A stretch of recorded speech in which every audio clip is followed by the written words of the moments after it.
Title: The Midnight Encounter. Rain lashed against the windows of a small, dimly lit cafe. Inside, a woman sat at a corner table, her fingers curled around a cup of cooling coffee. Her name was Elena. She stared out into the storm, lost in thought, her long dark hair damp from the downpour. She had sought shelter here, hoping to gather herself before returning to the life she was about to abandon.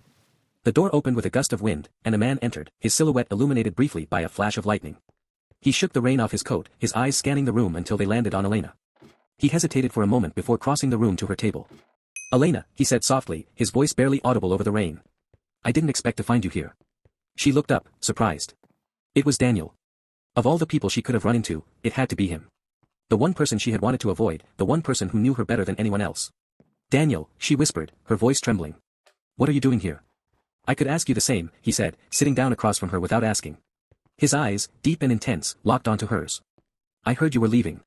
Elena lowered her gaze, unable to meet his.